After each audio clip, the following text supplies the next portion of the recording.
Hi, welcome to One Word a Day. I'm Sophie, your pilot into the universe of Chinese. We are going to continue our journey in learning just a little bit more of this amazing language every day. And yesterday, we talked about. Okay, let me get to the. Okay, can you see the screen? Okay, so yesterday we talked about 在所不辞. Okay, can you see the screen? Can you see the screen? Okay, I'm not sure what I'm sharing right now. Okay. 在所不辞 is about you don't well, the day before yesterday we talked about 在所不辞 is someone assign tasks to you, and oftentimes you would say 在所不辞 means you're in the position to do it, regardless of other conditions of you, but you feel like you have to do it because you're in the position to do so. There's no excuse for you. And then yesterday we talked about 义不容辞, again, 不辞, like you cannot excuse yourself from doing something because you're morally, we have this 义 involved, you're morally obligated to do so. And 义, we did a little bit deep dive into this sheep sacrifice symbol, and this symbol from weaponry, two weapons combined together, because as a foot soldier, one would hold two weapons to defend the tribe. So this one as a unit of the tribe and acting as the protector defender at least one of the in the armed force to defend the tribe. So that becomes the concept of war. It's one of the many, like one from the tribe. There's not really individual because you're part of the bigger group. And today we have a 不辞 again. So again here we have 不辞 paired with 而别, 不辞而别. So this time 不辞 the 辞 finally changed. It doesn't mean excuse anymore. It doesn't mean you didn't excuse. Well, I guess in English, actually, in English, when we say excuse me, that means you can be excused, right? You're excusing yourself means you want to detach yourself from the obligation or things happening, so you kind of excuse yourself. But here 不辞 in Chinese here means you didn't say goodbye officially. So 辞 here, instead of being arguing, presenting your case, like presented in this in a courtroom, two party, two hand, as kind of a tug war. Yes, that's what I was trying to say. Having this tug war over the baby or whatever property hanging in the middle of them. So the two parties are trying to compete for a bigger share of whatever in the middle.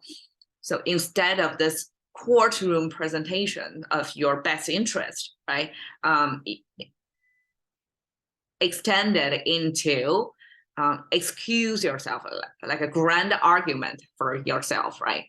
And then here it actually means excuse yourself from somebody, meaning to say goodbye to somebody. So here, again, negation, not saying goodbye. And we have art many times before that came from this nose tip and this dent right below the nose tip. And then this is the beard style back then. So beard over here and beard at the bottom of the chin. So that's the men's beard style, popular beard style back then. And I would compare it to the English on one hand, on the other hand, because English, when we're stating something, two part of information, and to hold the listener's attention, we would say on one hand, and then the listener would have to wait to hear it on the other hand, right? In Chinese, we don't give you the on one hand a forehand, but instead we are stating something And then in the end, we'll just say that's a connector word. So it could be connecting on the one hand, on the other hand means a new piece of information or additional evidence. So on the one side or stacking up on the opposite side, present two opposing views. So one is opposing, it's a but, one is on the same side, it's and. So this connector word will lead from one argument to the other argument, and depends on if the two arguments in agreement or in disagreement, it can be and or but. And it will be like on the one beard, it's something, on the other beard, it's something else. So that's a kind of a funny comparison to try to remember how it looks, where it came from, why it acts as a connector word over there. So, okay, in this case, according to the tradition, when you say goodbye to people, especially people who you consider your friends, you're not supposed to go without saying goodbye, right? That's just courtesy, universal almost, right? So when you are not saying goodbye, but you do departure, you leave, that's a contrast, that's not expected. So in this not expected behavior, it gotta be, but it's a kind of a twist of plot. So you're not excusing yourself yet. You departure, you leave your friend, something like that. Okay, 别, we have 别 have left and right, two parts. The left side actually depicts the bone.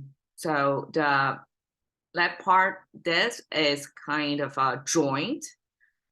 It's a kind of hard structure, supposedly kind of kneecap thing, and then this was originally the meat attached to the bone, and the emphasis is on the bone, so this is the bone. And here the right side is the knife symbol that got a handle and got an edge, at least one edge, and then put together the knife next to the bone. What do you think is happening? The knife is supposed to carve the meat off the bone. Okay, so there is this separation of the meat or the muscle from the bone process. Supposedly, this is not human bone or kneecap. Okay, so this is a process of, I guess, a butchering process to carve off the meat from the bone. And thus, this carving off meat and bone, this separation of meat from bone, because we don't really eat bones, right? But we do eat meat. So separate this useful versus not useful part apart. So that becomes separation. And eventually that becomes separation of people from people instead of meat from bone. So the bloody origin of this bone carving butchering process was forgotten. And when we use this word 别, I have no clue. I mean, such a bloody thing. But that's how eventually the language adopted the meaning of leave. It came from the separation. And I guess we can, throw in a little bit of emotional value in there, that this kind of separation must be painful, because for the muscle, for the meat to be separated from the bone, it's a hard separation. So this is the level of separation. It's not just an easy one. So this is almost like for the meat to say goodbye to the bone. So it's a tough one. So 不辞而别, together. I tried to translate into some contemporary English usage, and the best one came to my mind at that time is ghosting. So ghosting in contemporary dating culture means one party decides to end the relationship, but without the courage to say goodbye, to excuse, to give reasons why it doesn't suit you or something like that. Like, I guess a lot of people either don't have the patience or don't have their own understanding of what's happening to themselves, or don't have the courage to face the other person, look them into the eye and say, sorry, I don't think we fit. Something like that, right? So instead, the one practice is just to ghost on somebody, to disappear without saying goodbye. So that's 不辞而别. But I want to point out, even if it's a translation, it's the best that I can find in one single English word to correspond to this 不辞而别 concept.